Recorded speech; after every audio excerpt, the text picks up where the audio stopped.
Welcome to AJC Sepia's Facebook Live series. This is a very special day. We have a very special guest. As you can see, my man sitting right next to me for more than 30 years. Spike Lee has been one of the country's and the world's most leading directors, filmmakers, cultural style setters. I don't know if you can see his shoes down there. Sneakers. His sneakers down there. Sneaker boots. Who's given us things like Malcolm X, Do the Right Thing, She's Gotta Have It. Who's given us great documentaries like Four Little Girls and When the Levees Broke. And for those millennials out there who stream a lot of stuff, like my crowd over here, the Netflix hit, She's Gotta Have It, the critically acclaimed Netflix hit, She's Gotta Have It, was based off of his critically acclaimed debut movie, She's Gotta Have It, which was my first introduction to Spike Lee. So I want to welcome Spike Lee in, but today, Glad to be here. One thing I didn't mention was School Daze. And today, February 12th actually, was the 30th anniversary of the debut of School Daze. He's in town today to talk about that. So we're going to talk about School Daze a lot. If you have any questions, please send them in. But I want to welcome in Spike Lee. Welcome, Spike. Glad to be here. All right, in good, Atlanta, back good. in Atlanta. So tell me, you're here tonight. First of all, Ryan and I was watching the game last night, watching the NBA All-Star game, kind of getting my notes together for this. They said, hey, Spike Lee's here with his wife. I'm like, what's Spike Lee doing in L.A.? He's supposed to be hanging with me this morning. So, Well, there's a thing called the red eye. The red eye. So my wife Ty and my son Jax, they took the red eye back home to New York. Uh-huh. And I arrived here this morning, and here we are. Okay, let me ask you one basketball question, Right. one All-Star game question. So, how was the game, and what's going on with your Knicks?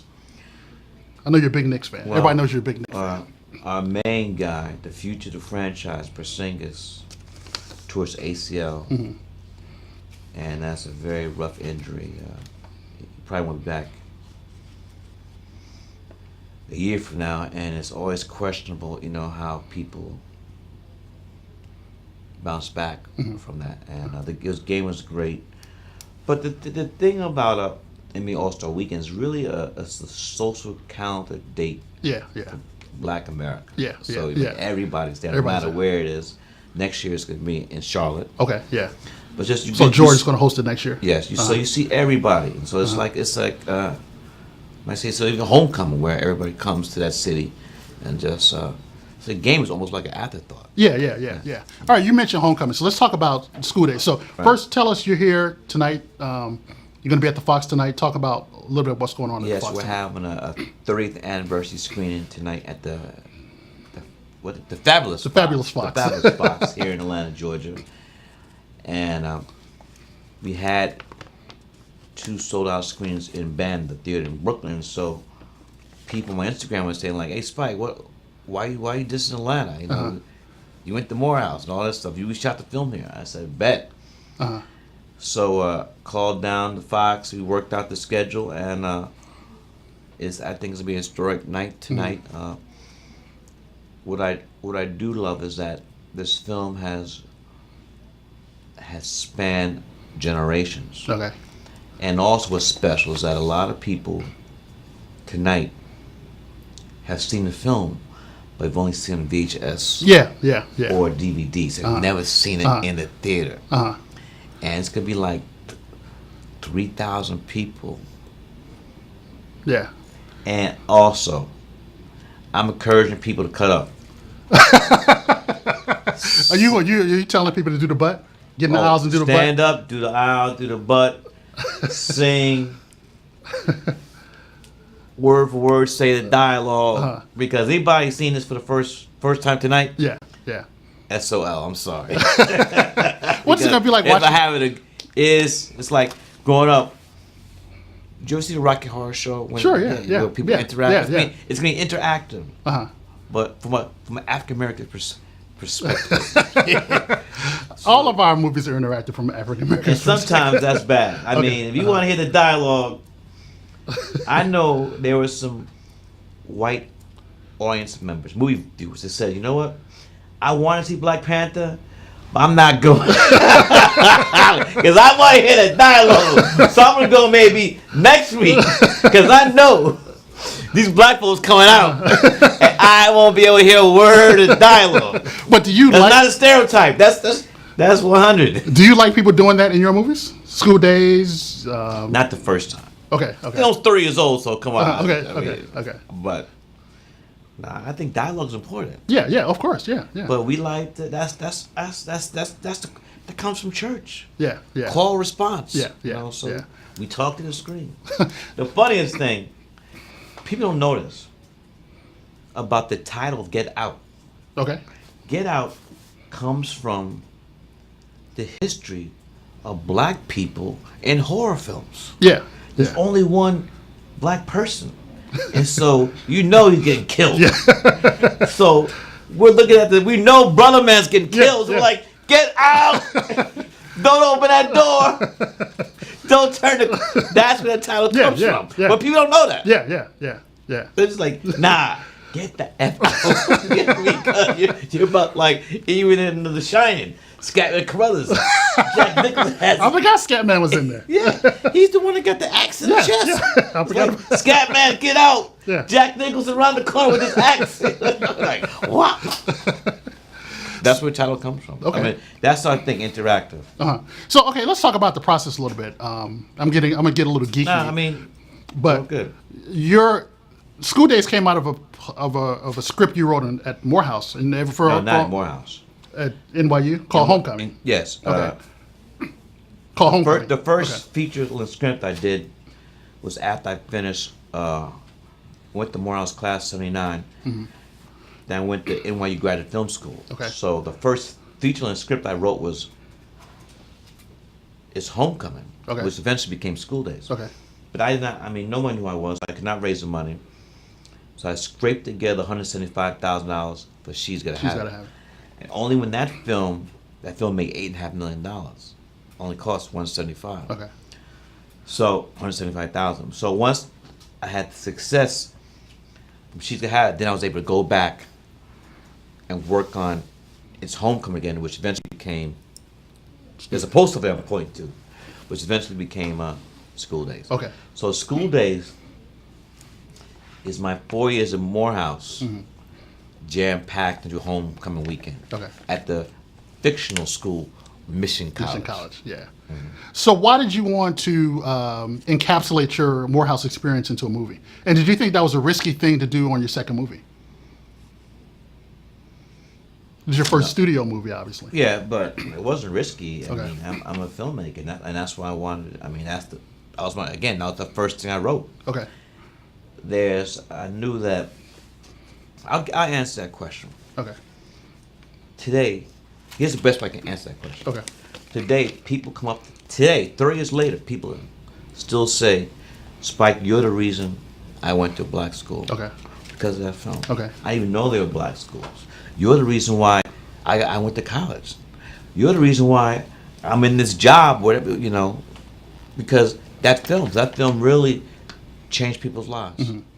So is that, I know you've made, Malcolm X and When the Levees Broke and all these other very important movies, but does that give School Daze another importance to you as to how it's influenced people? And when you tell people, they say, Spike, School Daze changed my life. Okay. I mean, that's better in review. Mm-hmm. Because, not to say that all art should do that, but when you can do some things that in a positive manner affect life, that's a great, that's powerful art, I think. Yeah, yeah. And one of the things, if I can give you a personal, when School Daze came out in 1988, I was a sophomore in college. Mm-hmm. I was at North Carolina Central University, which is a black college. I see you repping. It's a nice sweater, huh? So I was a sophomore at North Carolina Central University, which was a black college. And I remember just all of us just going to see School Daze because it was this great thing. Spike Lee, you were hot because of She's Gotta Have It. Mm-hmm. We knew you from the commercials. Morris Blackman had become this whole big thing, which I think also kind of influenced who you were. Yes, with Michael Jordan. Yeah, yeah. And I knew that I was going to pledge a fraternity the next semester. So this movie, and Crooklyn, Alpha.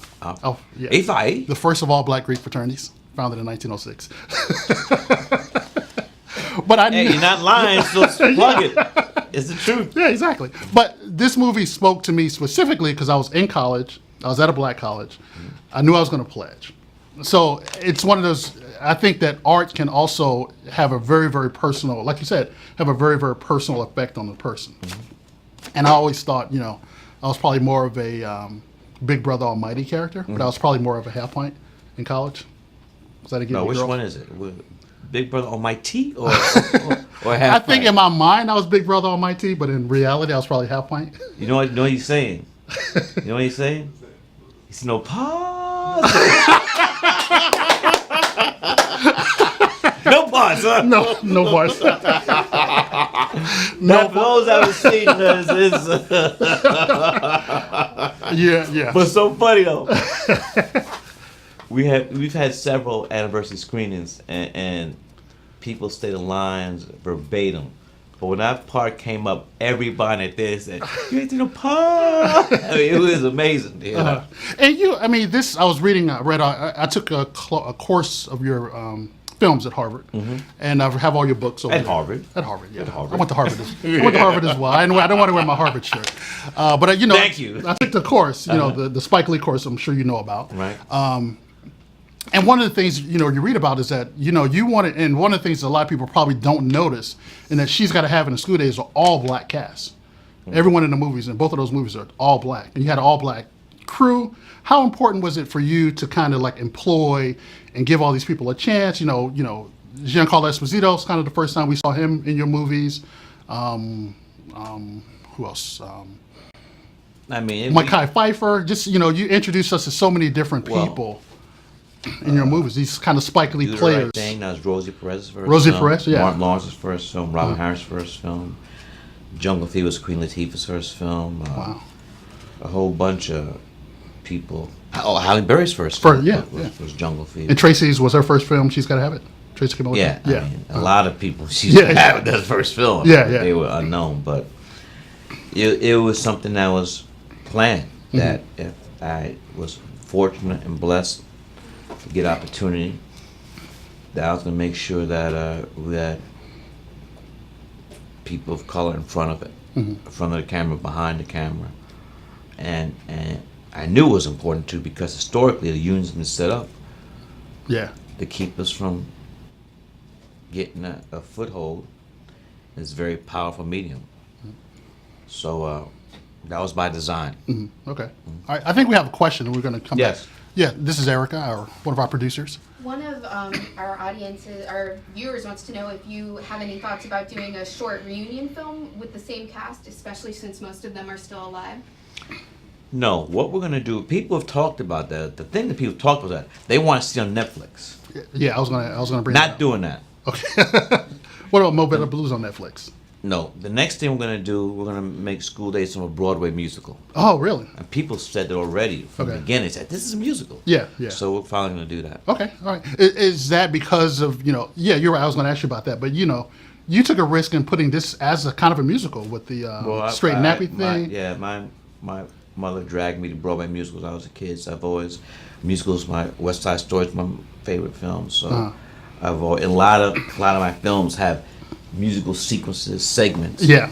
But I just want to do a full, straight out Broadway musical. Okay. So you mentioned Netflix. So let's talk. We're going to jump around a little bit. She's Okay. Gotta Have It did very well. First season of Netflix. It was my wife's idea. Okay. I never thought of bringing She's Gotta Have It back, and she watches Netflix and Amazon and those things, and she said, "Let's try it." Okay. And so it got turned down a lot of places, and Netflix said, "Let's try it." Were you ambivalent about trying it, putting it into serializing No, once my it? wife Tanya said, I never thought about it, but Okay. she said we should try it. That's a good idea, so let's try it. Okay. And were you surprised at how successful it's been? No, No. because I knew that. Okay. I really knew that there were people who saw the original film, but Nola Darling's character is so powerful that it could still work today, and so people who didn't see the film would still resonate with with Netflix, Yeah. with this new Netflix show. Yeah. So when's the second season coming out? Well, we start the writers' room tomorrow morning. Okay. So I got to fly back to New York and we'll assemble the writers, and tomorrow, the first day, we're going to watch all 10 episodes together, Okay. and then come back and plan out the second Okay. season. So no School Days, no Mo Better Blues, no Jungle Fever Netflix serial in about 5 years. It's amazing. Like, people saw She's Gonna Have It on Netflix. They ran the IMDb and like, okay, what else can we bring from this place? Body of work that could work on TV now. Crooklyn would be beautiful. Everybody. I mean, I don't want to. I hate to say never, but right now, we're in post of a new film. Called Black Klansman, starring John David Washington, Denzel's son, and Adam Driver from Star Wars fame. And so we're still. I don't want to get stuck too much, recycling. 30 years of stuff. How do you keep yourself fresh? I mean, how do you keep fresh ideas and I got, I'm not secluded. I live in New York. I'm not living in a bubble. So, New York, keep it real. New York, keep it real on your ass. I read the New York Times magazine article on you. And, you spend a lot of time in Martha's Vineyard as well. I'm trying to get a place out there. Where do you work at? Maybe you'd be able to get like a weekend in Martha's Vineyard, but a place. I work in this building. Say? Nah, son. We'll talk after. Maybe I can. Wait. How you working at the AJC? You're gonna spot Martha's Vineyard? That's aspirational goals. Yeah, I wanted to play in the NBA too. Naturally, I want to play second base for the Mets. Yeah. Anyway.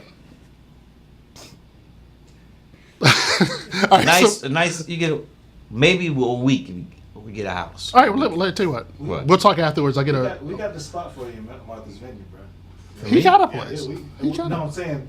I got a house there. We talking about? Yeah, we know that, but I'm telling for Ernie, if you want to go, we got the spot for you. We'll talk after. I'll get your number. I'll rent out your place for a weekend. I think we have another question. We do. Pam wants to know what she should be expecting from the screening tonight, and another viewer wants to know if there's still tickets available and where they can get them. Yes, tickets are still available. The Fox Theater, Peachtree, look it up. It's gonna be big fun. It's gonna be a historic event. It's gonna be lit, as the young folks say, right? Right? As lit, right? That's the word. Yes. Lit. So let me ask you. Spelled L-I-T. Let me ask you something about School Daze. What did you want? Because there was a lot of stuff going on in School Daze. What did you want to say in that film? There are a lot of things that we approached in that film, and I best it can be said by the last two words of the film. Said by the great Lawrence Fishburne. I mean, people go through a body of work. Almost every film has two words in it: wake up. School Daze ends with wake up and do the right thing. The first two words, do the right thing, or wake up, said by Samuel L. Jackson as the DJ, Mrs. Senor Love Daddy. Yeah. Mrs. Senor Love Daddy. Yeah. So, okay, let me ask you this question. I don't know if, I'm pretty sure you've been asked this question, but we talk a lot about do the right thing and about who did the right thing, who did the wrong thing. But also in School Daze, I think, a lot of people automatically assume that DAP does the right thing, or that DAP is the antagonist. But I like Big Brother Almighty. I know he did some really foul things at the end, but he was kind of going about his business, and DAP kept kind of messing with him. Well, does that make sense? DAP, I like characters that are flawed, that are not told 100% righteousness or 100% evil. And I've stopped telling audiences what to think, so I just leave it up to their own intelligence to decide, who's doing what. Okay. I'm a Big Brother Almighty guy, for those of you. So you mentioned how, people, even today, 30 years later, are coming up to you and say, I went to a black college because of you. What do you think your impact has been on black colleges? And you went to Morehouse. And I know you went to high school in New York. Yeah. Did you always know you were going to come to a black college? Yes. Okay. My father went to Morehouse. Okay. Your mother went to Spelman? My mother went to Spelman. My grandfather went to Morehouse. My grandma went to Spelman. Okay. Plus, we would. If you're from New York, Philly, Detroit, Chicago, and your parents and your grandparents live down south, your black ass gets shipped down south. Every summer. They're like, I'm tired of your ass. I'm sending you down south. We need a break. Yeah. So my summers were spent between Snow Hill, Alabama, and here in Atlanta. Atlanta was a little bit better than Snow Hill, Alabama. I A imagine. lot better. Okay. So Atlanta's your second home, or third home after Martha's Vineyard? I got love for Atlanta. I mean, went to school here, spent many summers here. I was born here. I was Yeah. born in Atlanta. Yeah. What's the term, a Grady baby? Oh, you were born in Grady?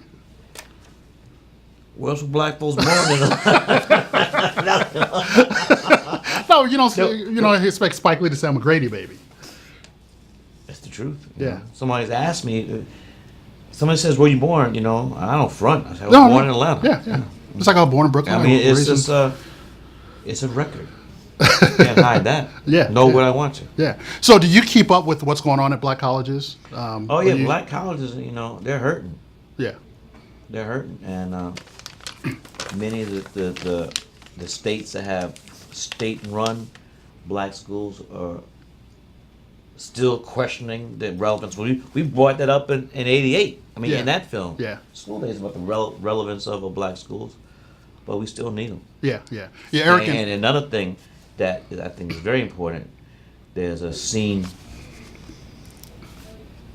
where we bring up why don't black people support black schools. And I think that we still could do a lot more Yeah. to support our schools. Yeah, the Catholics support the Notre Dame.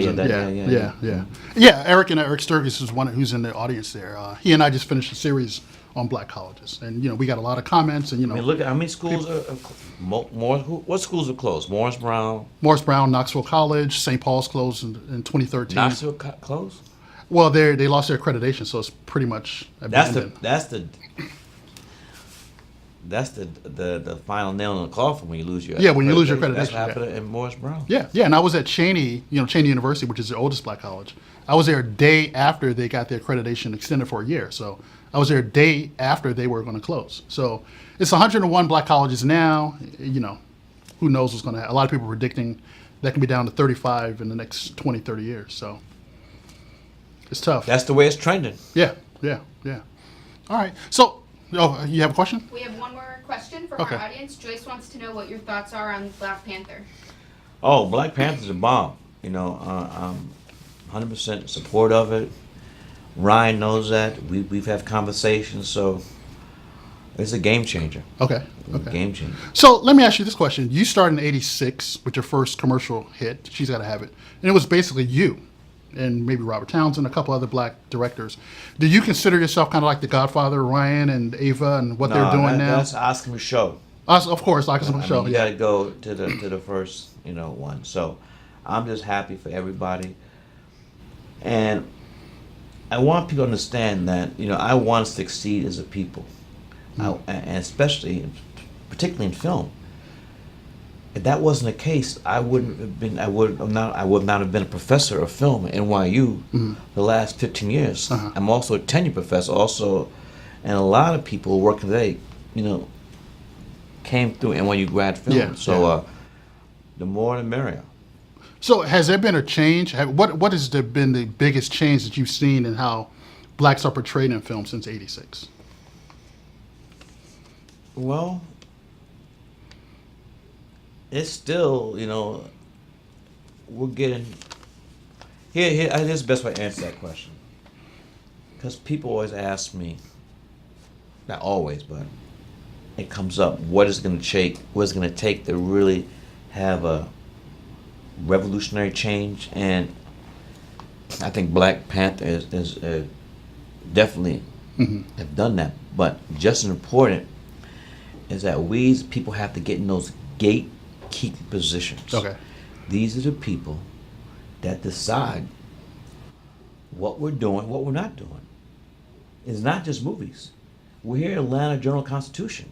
There's somebody at this paper that decides what's going to be on the front page, what's going to be in the middle, and what we're not going to cover. Yeah. Oh, of course. Yeah.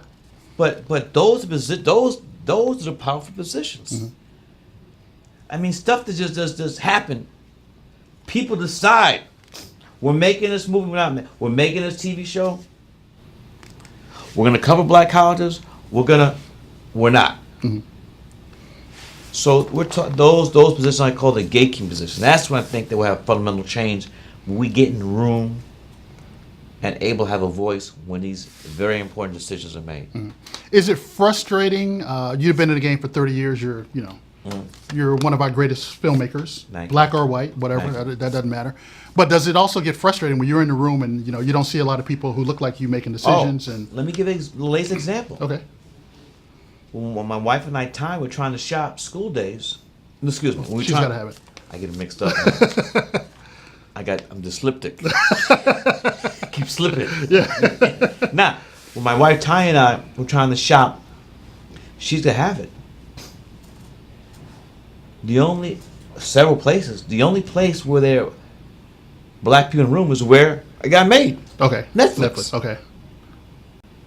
The other places, I didn't see anybody look like me. Yeah. Yeah. They, for whatever reason, did not get the cultural significance of what School Days was. Yeah, I mean, yeah. she's gotta have it. Got a lot of movies. Yeah. So that is not that is proof to me Okay.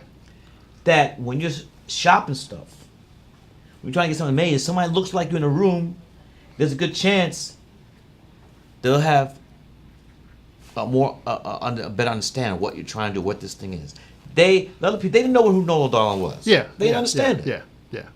And didn't understand, what, some of the themes were, gentrification, Brooklyn, They just thought, there's some, oh, here he is. Dragging back his first film, Nah, it was much more than that. So how frustrating is it? It's obviously frustrating, but been frustrating. you have a library of awesome, incredible work. It would seem like you can go into a room and say, "Hey, I want to do this," and they would say, "Okay, Spike, let me back up the Brinks truck." Nah, I don't work like that. Okay, it don't work like that for you or anybody. It hasn't. Okay, Now I'm gonna speak for myself. It has not worked like that for me. okay. Well, and that's a shame. Like, Well, look, that's the business. yeah, I mean, really, unless you're a Spielberg, a Lucas, Zemeckis, cast like that, it don't work like that. yeah. So your next film's coming out this year, The Black Klansman. Hopefully the summer. Okay, the summer. Okay, all right. Yeah. We're going to be looking. Any other questions? Yes. You have a question? Another question from one of our viewers asking if you think you'll ever go back to teach at CAU or Morehouse. Well,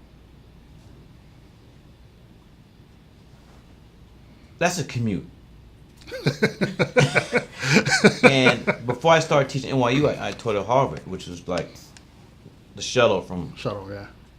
But I tell you that, one day, I took instead of going to Boston shuttle, I took the shuttle to DC. By mistake? I was too tired, man. I was just, I can't. I got to teach in New York, man. I can't be going on a plane to teach class. But I would like to come down for like a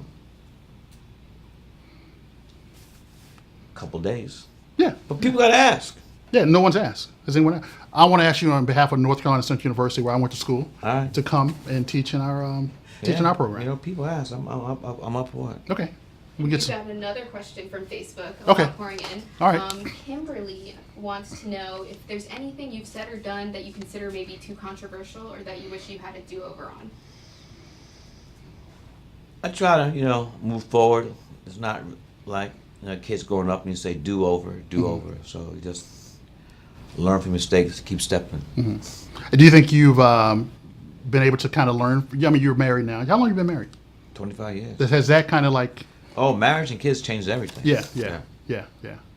For the better. For the better. Yeah. For me. Yeah. There's another. We do. We're getting more, so I'll keep feeding them to you all. Yeah, I got time. Awesome. Dustin wants to know, given your time in Atlanta, what are your thoughts on the growing filmmaking in the region and any emerging young gatekeepers maybe coming out of Atlanta? Because I think we're making more films I in don't- Atlanta than New York and L.A. now, right? Yes. Yeah. I mean, before it was New Orleans. Okay. And Louisiana. But I don't know. I never heard of a young gatekeeper. You got to be. You don't come out of the gate being a gatekeeper. You got to put the work in. Yeah. You got to put the work in. I think that's something that's very important. Young people understand that there's no such thing as overnight success. Yeah. There's no such. That's a lie. Do not believe that overnight success. Mm-hmm. But Atlanta, a lot of stuff's been shot in Atlanta. I think is great for the community. Yeah, yeah. Every day you see trucks and people, and you know. You got another one? I think we're good. Okay. All right, thank you. Well, we Come out want tonight. tonight, Fox Theater. 7:00. Doors open at 6. Doors open at 6. We want you to make a lot of noise. We want you to do the butt. Have fun. Are you encouraging people to wear those like biker shorts? Well, I'm encouraging everybody to rep your school, Yes. rep your fraternity, rep your sorority. So okay, so how do you stay so fashionable? I was kind of nervous about what I was going to wear because I was like, Spike's going to be matching up, and you got the old school Gamma Phi Gamma jacket on, and you got the painted Jordans. G5G? oh, one more thing. We got time. Yeah. You know, we do I'm a good. podcast. As I said, Eric and I are doing this HBCU series, and one of the things we did was a podcast. Mm-hmm. So we brought in a guy named Robert Cole. I know the name doesn't mean a lot to you, but Robert Cole was an alpha who was one of the alphas who stepped in the movie. He was in the movie? Yeah. So he brought him in. We did a podcast live specifically about that experience. Mm-hmm. What did you? And I know you don't know who Robert is, but you know, what was it like just being on campus, working with so many kids? How excited they were about being part of this process? And it was supposed to be at Morehouse, but you switched to Morris Brown at the last minute. Whoa. What word you say? Switched? Kicked off. I was trying to. Kicked off is better. I was trying to be politically correct. Nah, 100. Okay. 2 weeks after we started the movie, President Gloucester said, you got to go. Okay. He felt that the film was going to be a negative image of a black higher education. But the funny thing, it's not funny, but the interesting thing, the sad thing about filming this film, filming school days, the stuff we were addressing was happened to us while shooting the film.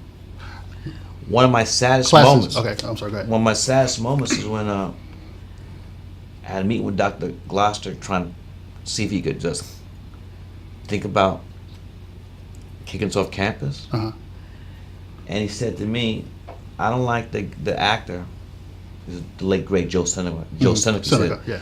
I don't like the guy you cast as a president. I said, why? He says, he looks too much like a Sambo. Wow. He said that. He said that. Okay. To my face. So when he said that, I said, I know what we're doing is right. Yeah. Because this is President Morehouse telling me the actor I cast as a president was too dark skinned. Yeah. Amazing. And he's the president of Morehouse. Yeah. And that's in all of your books. So why did you decide that was important to tell people that had happened, or what was happening to you? The stuff that we're not making this up. Okay. That we're still divided. I mean, the whole thing. I mean, the wannabes and the jigaboos. Okay. Yeah. Good and bad hair. Yeah. This stuff is still with us, and that's 30 years later. Yeah. That's amazing. That It's sad. Sad. Yeah. And I remember this though. There's a woman named Abiola Sinclair. She was the film critic for the Amsterdam News. Okay. School Days came out. She said, I put black people back 400 years. She said this film will put black people back 400 years. And there was a lot of that. I mean, this film was not universally loved when it came out. Why is Spike opening, telling white folks are dirty laundry? Dirty laundry, yeah. It's crazy. First of all, when you colonize a people, the rule of one is divide and conquer. Okay. So, it's no secret that's happened because they put that in place. Yeah. After a couple mutinies, they said, Talking about Amistad. yeah, coming from the motherland here, they said, nah, we ain't putting all these people speaking the same language. Okay. They cut that out. Then, on the plantation, who was in the house? Who's in the field? Like So that. this stuff is historic. It didn't just happen. It was systematically planned this way. Science. Science. So did Mathematics. So was Gloucester your president at Morehouse? Yes. He was your president while you were a student? Yes. Okay. So that must have been very disappointing. But yeah. You know, Sam Jackson got kicked out of Morehouse. You know why? For protesting, right? Or He locked up the president. what was going on? That same backwards stuff in Morehouse. Okay. Backwards Negroes.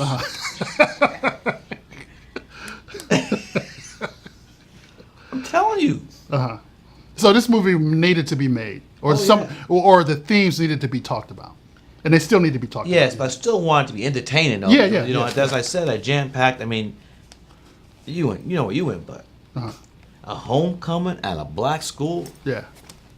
So okay, so you said. So I mean, even though I came here this summers, but I never even heard of frats or sororities till I got here. We don't do that stuff in Brooklyn. Yeah. And the stepping, all this stuff, and the pageant show, and the football game, and the parade, and the coronation. I said, we gotta put it in the movie. Yeah. So you said it wasn't well received when you started, but now I mean, universally. But it's grown into a cult in the last 30 years. That's what I was going to say. Arguably, it might be. I mean, Malcolm X and Do the Right Thing, but arguably, it might be your most beloved movie, right? You think? Nah, Crooklyn. Crooklyn? People love Crooklyn. Why is that? They would say, made me cry. People love. In fact, there was a contest this summer in New York. Okay. Where people could vote for their favorite film. Okay. Crooklyn won. Your favorite Spike Lee film? No, favorite New York film. Oh, really? They started this first year, New York Times. And that was written by your sister and kind of loosely based off your life? My sister, my brother, Joie and Sanka, they wrote the original script, and then we came together. And their title, when they wrote it, their title was called Hot Peas and Butter, which is a children's game. Sure, yeah. And I came in, put my stuff in, and that's Crooklyn. No, people love Crooklyn. Okay. Love it. Well, they love all your work. Yeah, but there's not all my work, but they love Crooklyn. Okay, I think we have one more question. You have a? I have a question, and I know my sorority sisters would want to know. Wait, Zeta Phi Beta Sorority Incorporated. what happened? You didn't make it for AKA's I adult? did not. I wanted to be a finer woman, and that's what A what? A finer woman. A finer woman. Yes, sir. Yes, sir. Well, you might be the only. What are you, Zeta? Zeta. The views expressed. The views expressed on this podcast. No, that was Zeta's, but the fine ones were when I went to school. AKA's and Deltas. It's a different time. Oh, Which where'd you brings go me to my school? question. I went to Eastern Illinois University. Okay. I went to school up north near Chicago. Oh. So I would want to know if you did a remake of School Days, and let me tell you, we had to watch School Days before we had any line that came through. So that's how I think I probably know backwards and forwards. Mm-hmm. Would it be a remake, or would you do an updated? No, the musical? version? Oh, the Yes. musical's gonna be a contemporary version. Got it. Okay. No, it's not gonna be the same. There's no such thing called apartheid anymore. I mean that was a big issue. Well, we got a thing called Trump now. We can. No, I don't say that word. No. I mean, Agent Orange. So what do you, I mean, we. Oh, there are many different things. Yeah, I'm just saying, yeah. but I mean, it's gonna be contemporary. The same thing we did with She's Gonna Have It. We're gonna Yeah, make it yeah, contemporary. update, yeah. I love what you did with She's Gonna Have It in terms of updating it, and I thought it was brilliant. Thank you. Yeah. All right. Got another question? You got one. You just can't sit there and not have a question. Sorry. My brother, he's at GSU, he's a film major. And I was wondering if you had What, any Georgia State? advice. Yeah, Georgia State. I was wondering if you had any advice. For That's your phone? Yeah, sir, that's my phone. I FaceTime right now. He wanted me to ask. How you gonna FaceTime on a Facebook Live? I'm sorry, he wants to see you. Okay, Oh, okay. What's up? What's the name? Isaiah. Isaiah. Who you named after? Not Isaiah Thomas? What's up, baby? How you Hey, doing? that's my boss's son, so. Okay, so he wanted to know if you had any advice for him for Let me ask first. What do you want to do in filmmaking? There's many different ways you go in filmmaking. I want to direct. And what year are you at Georgia State? My first year. So what's your major? Film. Do you write? Yes, sir. I wrote a couple of short scripts. Not writing a script right now. Good. I think that good. That's very good. It's a hard thing to do, but you have much more control when you're hyping it, meaning you're a writer director, where you don't need somebody else to get material. So I would say write every day, watch as movies as you can, read scripts, and make short films. Nowadays, equipment cannot be an excuse. People making feature films on an iPhone. So you just gotta attack it. You gotta shed, and shed, that's a jazz term. I mean, you have to practice, go in the woodshed. You gotta every day. You gotta be on it. You gotta attack. You gotta be focused, and you just gotta do it. Alright. All right, cool. Thank you. Thank you. You're welcome. Good luck. Good luck. Good luck. So you mentioned Oscar Michaud. Right. Who are some of the people that you watch now, and who are some of the influences that you had when you were coming up? Oscar, of course. Yes. Neville Van Peebles. Okay. Martin Scorsese. Uh-huh. That's my man. Uh-huh.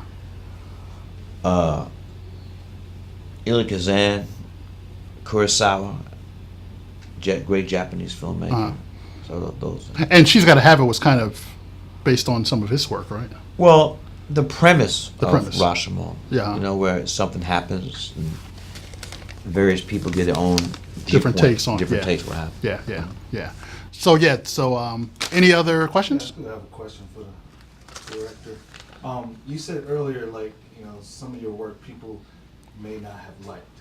Like, as an artist and as a storyteller, like, how do you, I know that, being an artist, you can kind of be fixated on your story and your truth and stuff. How do you get over, like, not worrying about what other people say? You just focus on what you're doing, on the story that you're trying to tell.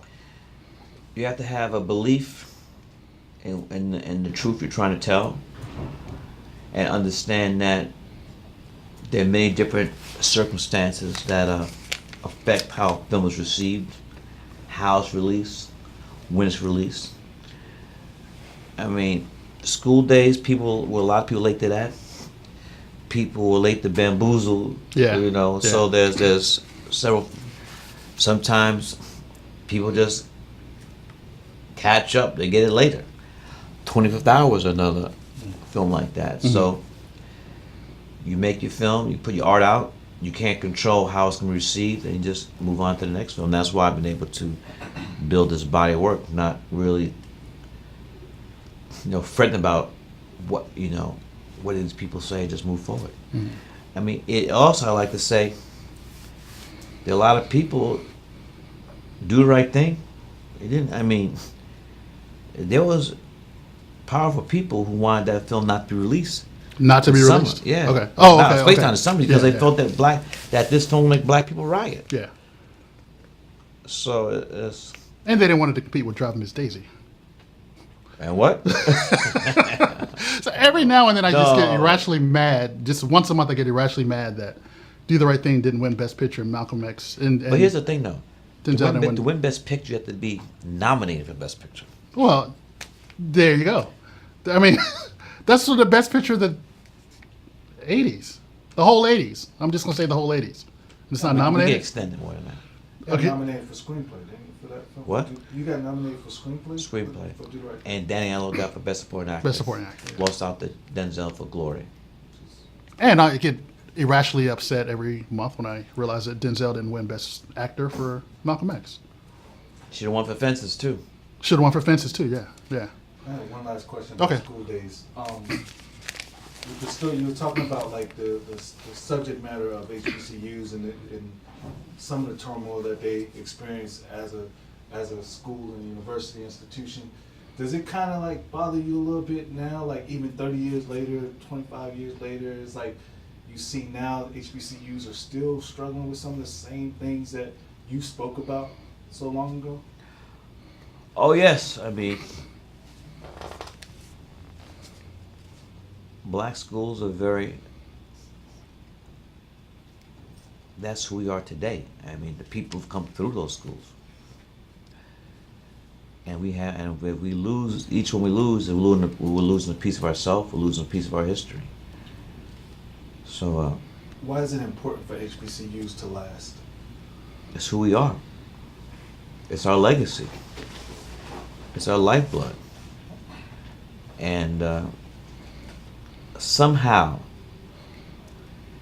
there has to be a national awareness or campaign to let our people know and others know that we're in a critical stage and something must be done to keep these schools thriving. Do you have any ideas what could be done? No. What should be done?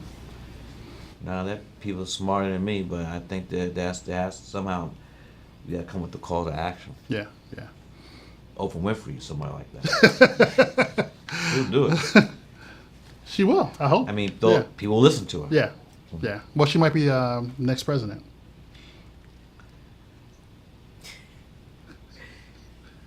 You want to say something? Might be. Many people thought that that speech was Yeah, yeah. Were you there that night? nah. Okay, okay. What was that? I think it was the Golden Globes. Was that the Golden Globes? Yeah, Golden Globes. Nah, son. I was not there. On that same kind of thought, Barbara wants to know if you were invited to the Oscars ceremony this year. I was not invited. I mean, usually you don't get invited unless you get a nomination. But my wife and I are co-hosting an event that's given every year by Elton John Oh, wow. and his husband, where they raise money for AIDS. So we're hosting that. So he asked us. Elton John, he's a good guy. So he said, my wife and I, for AIDS, boom, we're in there. Yeah, yeah. All right. Well, I really appreciate this. No, This has been thank you, great. thank you. If Come you out have any, tonight. if you have any other questions, put them in there. We'll try to answer them later. Tonight, Tonight, 6 o'clock. The doors open at the the Fabulous Fox, ATL. You coming? I would love to. What time I'm coming? You got a crew that's coming? Yeah. Give me the names. Okay. All right. You coming? All right. We got to worry about her because she's. You got. Where's your Zeta stuff at? I have tons of it at home. I can just make a quick run. Yeah. You got Zeta sisters here? I do have quite a few. Where they at? They're around. Just a phone They don't call. know. They don't know about the thing. They may. They may. Oh, I bet the alphas. I bet they gave the deltas know. They may. That was the wrong answer. They may. Yep. So tonight, 7 o'clock, Fabulous Fox. Get there at 6. Wear your college stuff. Wear your sorority stuff. Your fraternity stuff. Your Zeta stuff. Rep your colors. Yes. Rep your colors. Be ready to do the butt Do the butt. Have a good time. all night long. Yeah. Spike Lee, thank you very All much, right, brother. It was thank you very great. much. Thank you, Atlanta. What's up?